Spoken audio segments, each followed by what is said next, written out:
हम सभी बचपन से यही सुनते आए हैं कि हमेशा सबकी मदद करो, कभी किसी का दिल मत दुखाओ, हमेशा हम्बल रहो। बेशक ये गुण अच्छे इंसान की पहचान होती है, लेकिन जब हमारी अच्छाई हमारे सेल्फ रिस्पेक्ट पर ही उल्टा हावी हो जाए तब क्या? जब आप जरूरत से ज्यादा अच्छे होते हैं तो आप अक्सर दूसरों को खुश करने के लिए हाँ कह देते हैं, जबकि आपका मन चिल्ला कर ना कह रहा होता है, आपको बार बार रोक रहा होता है। पर आप सोचते हैं कि अगर मैंने ना कह दिया तो रिश्ते खराब हो जाएंगे या लोग आपको बुरा समझेंगे। लेकिन सच यह है कि जो व्यक्ति ना नहीं कह सकता उसके हाँ की भी कोई कीमत नहीं रह जाती। साइकोलॉजी कहता है कि जब आप हर समय हर किसी के लिए अवेलेबल रहते हैं तो लोग अनजाने में ही सही पर आपकी वैल्यू करना बंद कर देते हैं। उन्हें लगता है कि आप तो सॉफ्ट टारगेट हो, आप कभी गुस्सा नहीं करोगे, कभी पलटकर जवाब नहीं दोगे, आपको कभी बुरा नहीं लगेगा। पर धीरे धीरे लोग आपका फायदा उठाने लगते हैं और आप खुद को अकेला और ठगा हुआ महसूस करते हैं। आपको लगता है कि मेरा सब इस्तेमाल कर रहे हैं। इसी सिचुएशन पर मेरे एक फ्रेंड की बोली हुई कुछ लाइन्स याद आ रही है कि झुकना बुरा नहीं अगर मोहब्बत में झुके हो तुम, मगर इतना न झुको कि मिट्टी में मिल जाए वजूद तुम्हारा।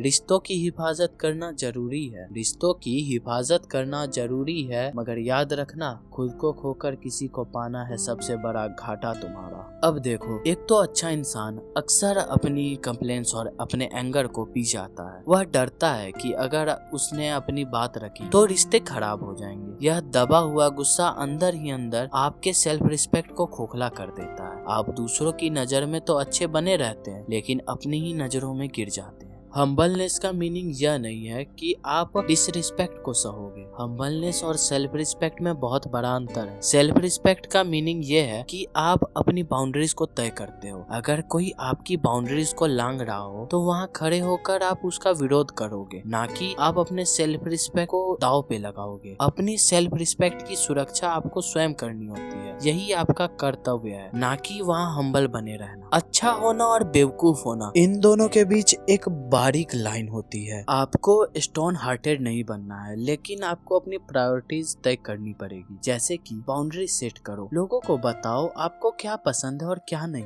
दूसरा, ना कहना सीखो। यह एक सुपर पावर है। बिना किसी हिचक के अगर तुम ना बोलना सीख जाओ जहाँ उसकी जरूरत हो तो तुम्हें दिक्कत ही नहीं होगी। एंड थर्ड, सबसे इम्पोर्टेंट, खुद से प्यार करो। अगर तुम खुद को वैल्यू नहीं दोगे, तुम खुद को रिस्पेक्ट नहीं करोगे, तो दुनिया भी तुम्हारी वैल्यू नहीं करेगी। और इन द एंड मैं अपने उसी फ्रेंड की कुछ लाइन और कहना चाहूंगा। तेरी सादगी ही तेरा जेवर है, इसे महफूज रखना, हर राहगीर को हक न देना इसे रौंदने का। तू इंसान है, तू खिलौना नहीं किसी की मर्जी का, अदब से पेश आ सबसे, पर शौक रख सर उठाकर चलने का। तो गाइस, अगर तुम भी ऐसा फील करते हो तो कमेंट में बताओ। और मैं हूँ लूनर वॉल्फ, मिलता हूँ नेक्स्ट वीडियो में। Thank you for watching.